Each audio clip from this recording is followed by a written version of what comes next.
Hello everyone. ඉතින් overseas ගිහිල්ලා ඉන්න New Zealand, Australia, එහෙම නැත්නම් UK මේ වගේ overseas study කරන්න ගිහිල්ලා ඉන්න අය, එහෙම නැත්නම් currently jobs හොයන අය මේගොල්ලෝ මගෙන් අහන ගොඩක් දෙනෙක් මගෙන් අහන ප්‍රශ්නයක් තමයි කොහොමද මේ labor market එකට enter වෙන්නේ? කියන්නේ workforce එකට enter වෙන්නේ කොහොමද, මොන වගේ job එකකින්ද පටන් ගන්න ඕනේ කියලා. ඉතින් ඕගොල්ලෝ හැමෝම දන්නවා වගේ overseas ගිය අය දන්නවා ඇති ඔයාලා ලංකාවේ කරපු ප්‍රොෆෙෂන් එකම ඒ ඉවර වෙච්ච තැන ඉඳලම overseas ගිහිල්ලා ඔයාට start කරන්න අමාරුයි. මේක නිසා ගොඩක් අය අහන ප්‍රශ්නයකට උත්තරයක් තමයි මොන role එකකින්ද මොන වගේ තැනකින්ද career එක ආපහු start කරන්න. ඉතින් ඕගොල්ලන්ට career එකට ආපහු වෙන්න, career එක ආපහු start කරන්න හොඳම role එක තමයි customer service කියලා කියන්නේ.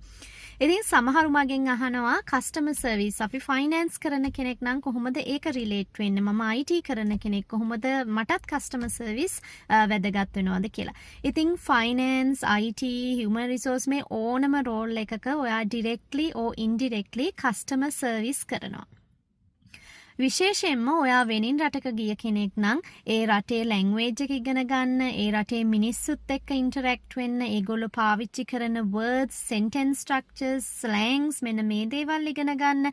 ඒ වගේම ගොඩක් වැදගත් වෙන ඒ ඔයා යන රටේ culture එක ඉගෙන ගන්න ගොඩක්ම helpful වෙන ඔයාට opportunities create කරන job role එකක් තමයි customer service කියලා කියන්නේ. ඉතින් ඒක නිසා ඔයාට වෙනින් රටකට ගිහිල්ලා ඔයා study කරන කාලය ඒ ඔයාගේ career එක build up කරගන්න හොඳම step එකක් තමයි customer service වගේ role එකකට යන එක. ඒකෙන් ඔයාට ගොඩක් ඉගෙන ගන්න දේවල් තියෙනවා.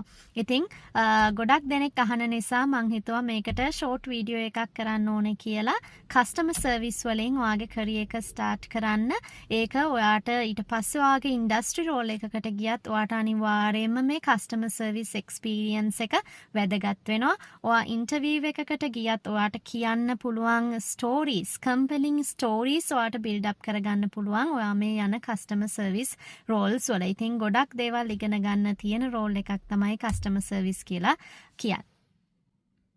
ඉතින් ඔයත් මේ වගේ career tips, interview tips බලන්න කැමති කෙනෙක් නම් Do It Right channel එකට subscribe කරන්න. ඒ වගේම අපේ Facebook page එකත් එක්ක එකතු වෙලා ඉන්න.